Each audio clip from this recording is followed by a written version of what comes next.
We know that women have been subjected to various kinds of discriminations for centuries together. Ultimately, in this century, in 21st century, we are getting some opportunities where we can go ahead, do something, study, pursue education, work, do whatever we want to. Ultimately, society is coming to a point where they are wanting to accept women and give us opportunities.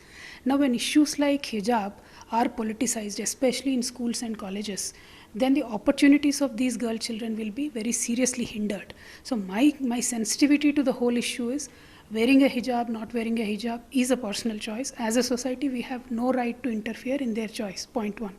Point two is, let us just keep the politics out of schools and colleges. Because once we do that, the opportunities of girl children will be very seriously hindered, and it is not good for our society. We really need more women in the workforce. We really need more women to be educated. We really need more and more women if India has to be on par with the developed nations of this world. If we hinder the growth of our girl children, we are not going to be a great society. So, and other issue here is, see, as India is a melting point of so many religions, we should really be very tolerant to each other's religions. If there is some fault in some religion, instead of looking at faults of that religion, look at the positive points.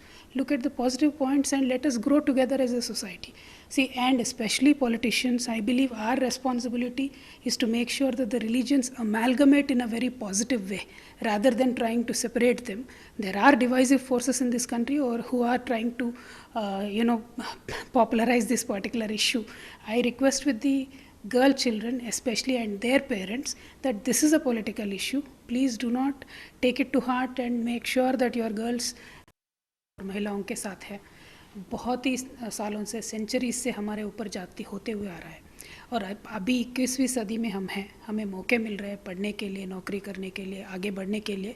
तो जब ये सारे मजहबी वाले बातें आ जाती है, इनको हवा दी जाती है, तो लड़कियों के अपॉर्चुनिटीज़ कम हो जाएंगे, लड़कियों की बढ़ोतरी रोक दिया जाएगा। तो मेरा दिल में बहुत अड़चन सा हुआ। मैंने कहा कुछ ना कुछ किसी ना किसी को बोलना है इसके ऊपर। और स्पेशली मैं इस सारे मामले में लड़कियों के माँ बाप से रिक्वेस्ट करना चाहती हूँ, ये जो भी मज़हबी बातों को लेके चल रही है वो चलने दें। लड़कियों को इतना स्ट्रांग बनाइए, इतना हिम्मत उनको दीजिए ताकि बाहर जाके वो ये सारे हालात फेस कर सके।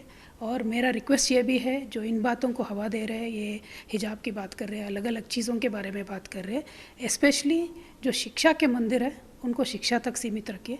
सियासत आप बाहर कर लीजिएगा, शिक्षा के मंदिरों को शिक्षा तक सीमित रखिएगा। बस इतना ही मेरा विनती है। हिजाब बिल्कुल नहीं होना चाहिए ना। मैं औरत हूँ, मैं शादीशुदा हूँ, मैं जब चाहती हूँ तो मैं सिंदूर पहनती हूँ, नहीं चाहती हूँ तो मैं सिंदूर नहीं पहनती हूँ। जब किसी को हिजाब पहनना है पहनेंगे, नहीं पहनना है नहीं पहनेंगे।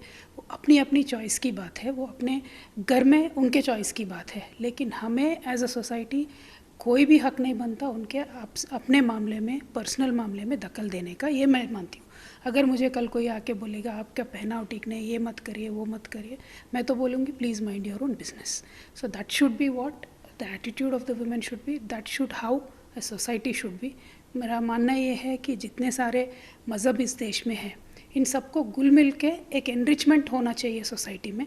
ऐसा नहीं होना चाहिए कि एक दूसरे के मज़हब में जो फ्लैश पॉइंट्स है, गलत पॉइंट्स है, उनको उठा दिया जाए, लेकिन जो राइट पॉइंट्स है उनको हाईलाइट करें और आगे चलते जाए। एक दूसरे में अच्छाई देखोगे तो अच्छाई दिखेगा, बुराई देखोगे तो बुराई दिखेगा।